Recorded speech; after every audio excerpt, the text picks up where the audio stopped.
adalah Panglima Hati. Segala yang kita kerjakan adalah wujud misteri yang bergejolak dalam hati. Baik, buruk, kejam, pilu, sampai kisah ironis. Semua akan kita kuak di sini, menembus mata batin. Program ini akan menghadirkan orang-orang yang pernah ataupun masih melakukan tindakan di luar batas kewajaran. Dan malam hari ini, bintang tamu yang sudah bersama saya adalah Mira Asmara.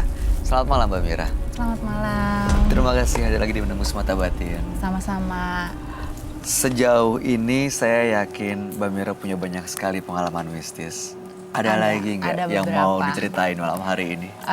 Jadi ceritanya waktu itu saya lagi ada di sebuah lokasi syuting. Oke.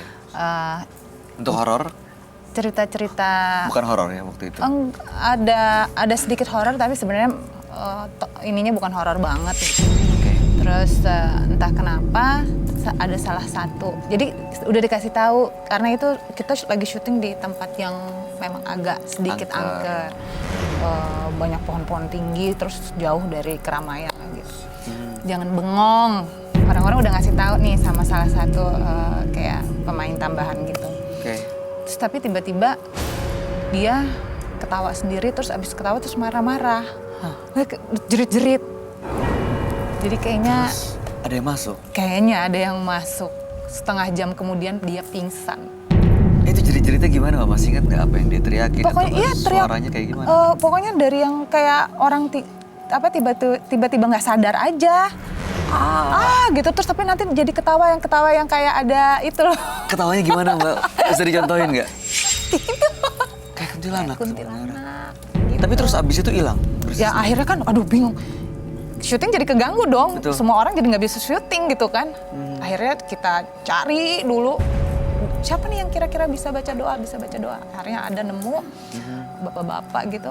Ya udah berapa orang gitu dikeluarin sampai mau pukul, mau berontak gitu pokoknya. Setengah jam kemudian baru bisa dikeluarin dan akhirnya dia pingsan. Serem banget berarti sih. Emang kalau kita lagi ada di tempat yang kira-kira angker, Betul. Sebaiknya harus fokus, jangan sampai kosong, bengong, jangan justru sampai malah kosong, bengong. Dan sekali. mungkin percaya nggak percaya kita juga harus permisi sih. harus permisi, betul. Mudah-mudahan malam hari ini aman ya, Mbak? Aman. Ya, kita udah permisi juga kok Udah tadi. permisi juga. Iya, kita akan segera ketemu dengan partisipan yang pertama. Ya, oke.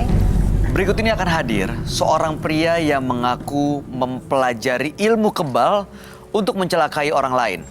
Malam hari ini kami akan panggil dia dengan nama samaran. Kami persilahkan Rudy.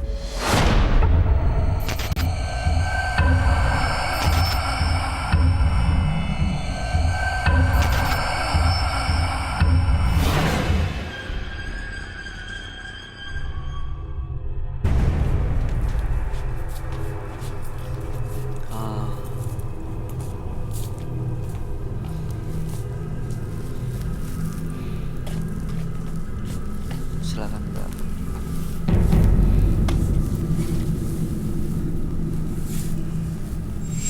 Selamat malam, Pak Rudi. Malam. Apa yang mau Bapak ceritakan? Saya punya pengalaman hidup ini. Jalan juga tadi sakit ya. Ya tadi jalan harus dibantu, itu kenapa Pak kakinya? Ya karena kaki sakit. Udah lama? Dirasain ini udah 1 tahun. 1 tahun. Berapa tahun? Udah berobat ke medis juga. Apa hasil observasinya? Kalau medis itu saraf kejepit.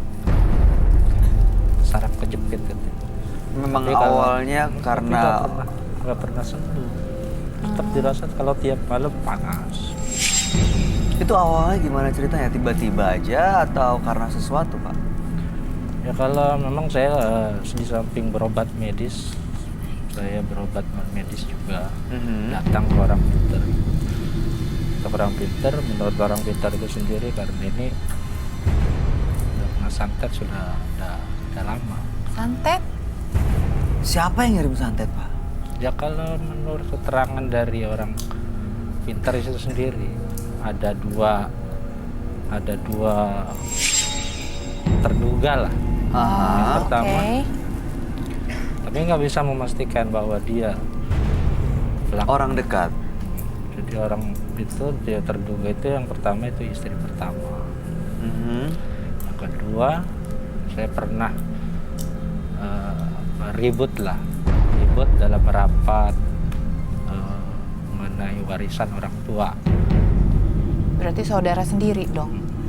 Jadi memperebutkan warisan harta.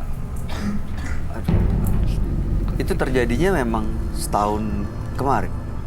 Setahun yang Kalau lalu? kejadian ributnya itu 2014 ya. Udah lama sebenarnya. Udah agak lama ya. Udah lama sih, tapi kerasa ke badan saya itu kesini Baru setahun yang lalu. Baru kesininya udah ada efek. Apa Pak yang dirasain begitu ke orang pintar itu? Terasanya kalau malam. Oh, malam aja? Kalau malam aja. Hari-hari, pagi, siang gitu? Sekali kalau susah sekali tidur. Susah tidur? Karena memang merasakan sakit. Oke. Panas. Ada yang keluar atau waktu Bapak diobatin? Udah. Datang. Apa katanya, ada apa? Itu saraf kejepit. Itu medisnya. Kalau non medis? Cara medisnya. Kalau non medis Kalau ada non-medisnya? apa di kakinya? Ada santet yang masuk. Iya, udah disembuhkan?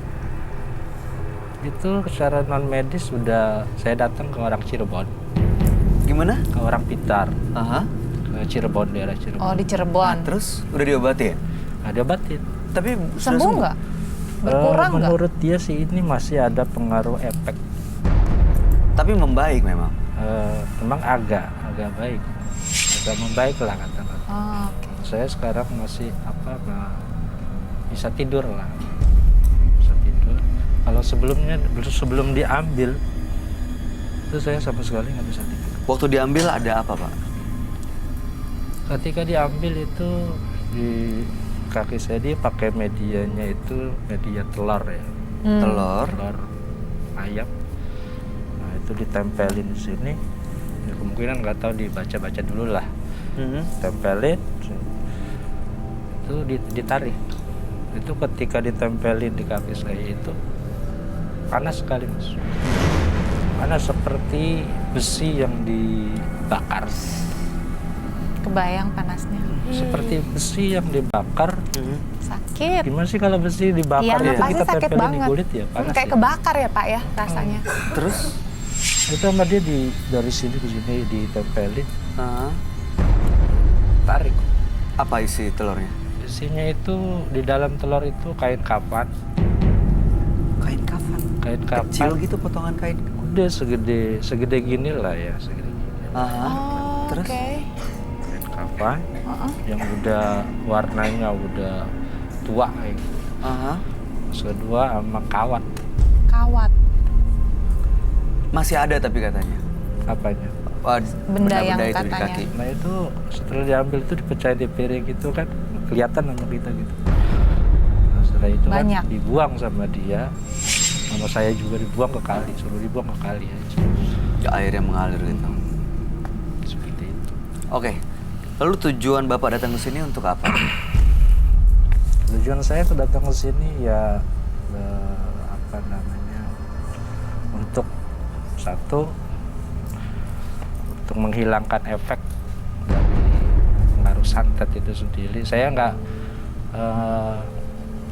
menaruh dendam siapa yang mau nyantet saya nggak mau tahu. Yang penting saya ingin sembuh. Sembuh ya, sehat lagi ya. Saya nggak mau. Nggak ada rasa sakit di kaki ya.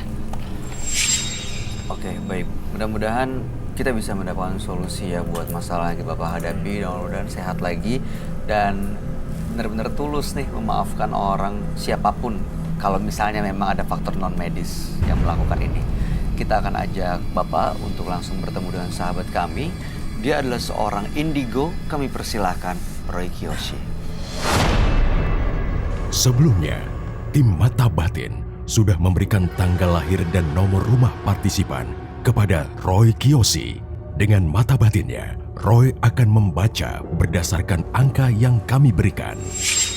Rudy terlahir tanggal lahir 30 Mei 1978 dengan nomor rumah 3. Sosok yang sulit sekali mengalah dan nekat.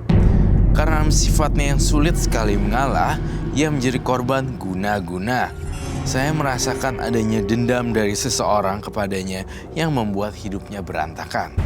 Entah kenapa saya melihat sosok Rudy, saya melihat sosok genderuwo yang sangat menyeramkan. Dari penciuman saya merasakan bau amis.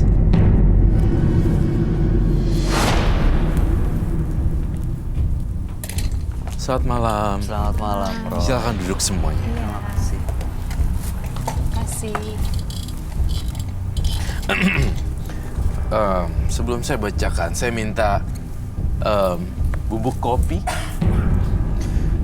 Kenapa kamu tiba-tiba minta bubuk kopi? Baik, sebenarnya saya ngerasain Pak Rudi antara kasihan atau sedih kasihan dan amarah menjadi satu. Amarahnya Pak Rudi. Ya. Sebenarnya saya lebih karena simpati kali ya, jadi saya kasihan jatuhnya. Tapi kalau ngelihat dari perjalanan hidupnya Pak Rudi, mungkin akan juga sedih juga sih. Tahun belakangan kakinya sakit, kalau tidur susah sekali. Sudah dicek secara medis katanya saraf kejepit, tapi dicek juga secara non medis katanya memang ada yang mengirim santet. Ada 2 terduganya, yaitu urusan warisan, yaitu artinya keluarganya, dan juga satu lagi ada dari Bekas istri ya? bekas istrinya. Saya ngeliat sih dari bekas istri yang pertama. Oh, Itu yang udah paling kelihatan yang ya? kelihatan banget. Kan Pak Rudi sendiri datang ke sini percaya kan di program ini emang menemuin jawaban di meja kejujuran kan. Nah, yang Roy lihat di sini untuk Pak Rudi ternyata memang benar istri yang lama yang membuat itu jadi sakit pikirannya. Saya turut sedih juga dan bersimpati, tapi aku takut banget di penonton loh. Kayak ada aura magis di sini. Saya pengen banget ditaburin merem ya semua. Roy, kamu siram bubuk kopi ke partisipan, ke Pak Rudi, dan juga ke penonton. Kalau di penonton kenapa, Roy? Saya takut ada makhluk astral muncul mendadak dari kiriman santetnya. Saya bukannya mau seuzon ya, mohon maaf. Tapi istri pertama kamu jahatnya minta ampun dan nggak ada kata kasihan buat istri pertama kamu. Pak Rudi, boleh dibacakan? Oh iya, Pak Rudi ini lahir tanggal 30 bulan 5 1978. Nomor rumahnya 3. Betul, Pak? Oke, baik. Tapi alasannya mantan istri ngirim santet ini apa kira-kira, Pak Rudi? Saya juga nggak tahu motivasinya dia. Sakit hati? Ingin buat Pak Rudi meninggal dunia. Jujur Pak Rudi, di sini saya ngelihat istri kamu tuh yang pertama masih nggak terimaan banget. Karena kamu pernah ngelakuin satu kelalaian sebenarnya. Ya kan? Kelalaian apa, Roy? Sakit hati banget kali ya? Sakit hati banget. Pak Rudi Cuma nggak Pak apa-apa, Rudi kan? yang bisa membongkar ini. Dan yang tahu tentang ini sebenarnya. Dendam sih. Ini karena dendam. Dendam ke Sumatera. Dari awal memang ada dendam keluarga. Dendam keluarga gimana maksudnya, Pak? Keluarga besar masalah tanah warisan. Oh, ini mantan istri juga ada kaitannya dengan warisan? Iya. Oh, Jadi sebelum terjadi pemukulan, sehingga saya berdarah, bawa rumah sakit, misal. Bapak pernah dibacok kan kepalanya? Hah? Pak Rudi pernah dibacok kan kepalanya?